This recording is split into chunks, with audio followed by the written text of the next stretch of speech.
Picture this.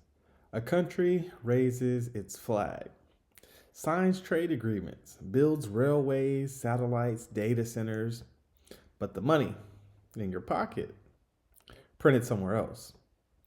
That's not a footnote, that's a sovereignty flow. Because money isn't just currency, it's authority made physical. And this week, Ethiopia quietly said something considered radical. We're done renting it, right? Ethiopia announced plans to bring currency printing home, not as symbolism, not as nostalgia, but as strategy. Because no matter how modern your economy looks, if the foundation of value is outsourced, independence is conditional.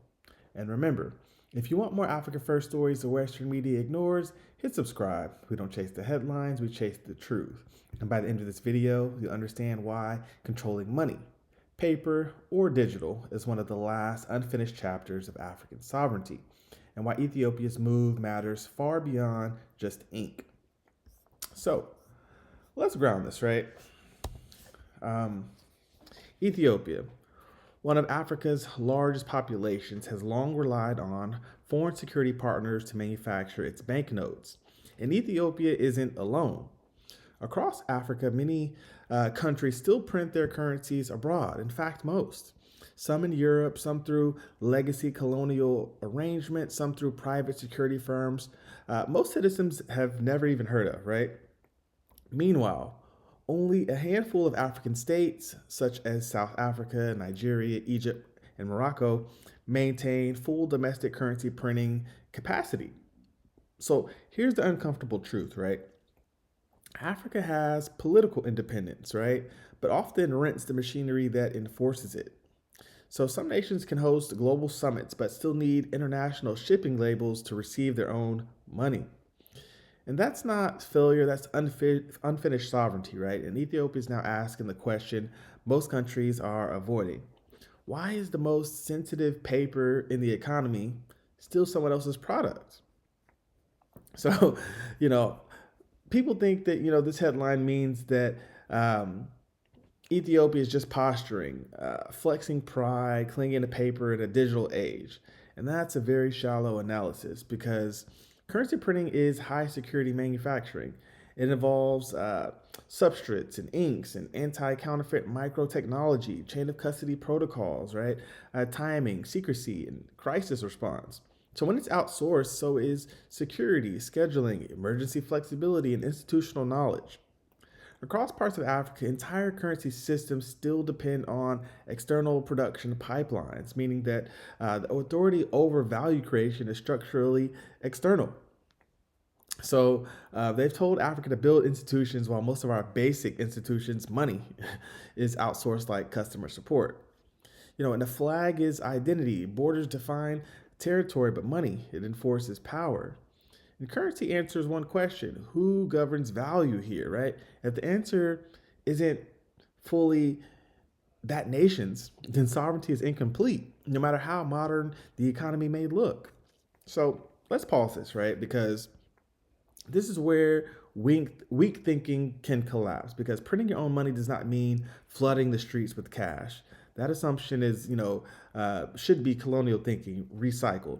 So sovereignty itself is not paper. Sovereignty is control. And some African economies are intentionally reducing cash.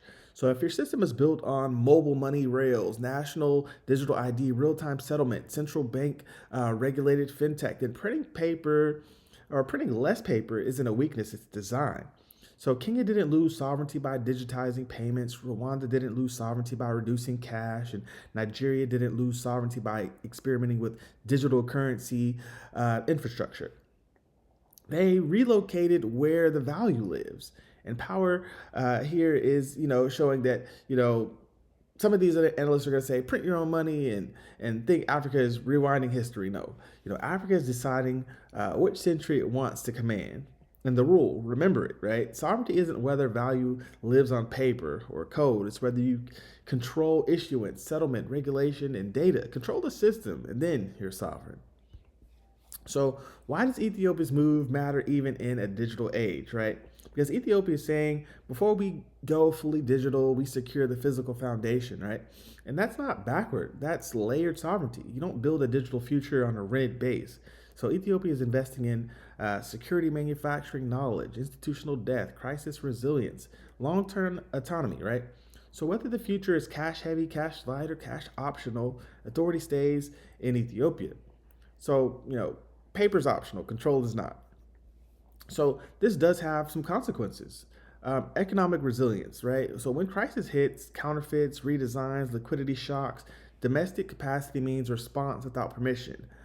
Industrial capability, currency printing builds engineers, material science, security expertise, not just banknotes. So there's regional leverage here. Today you print for yourself, tomorrow you print for others in the region. So, and you do so on African terms. So when you print your own money, stop being a client of the global system and start becoming infrastructure. So Ethiopia's path will be phased, technical, quiet, strategic, and if it works, it forces a continental question. Will Africa keep renting the foundations of value or finally own them? So we know Africa doesn't lack intelligence, it doesn't lack ambition, it lacks nothing except permission oftentimes, and we should be done asking.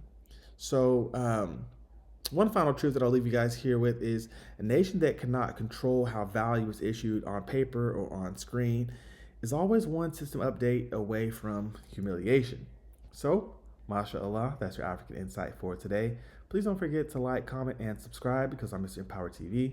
We don't chase the headlines, we chase the truth behind them. This is Mr. Empower, and I'll see you in the next video. Peace.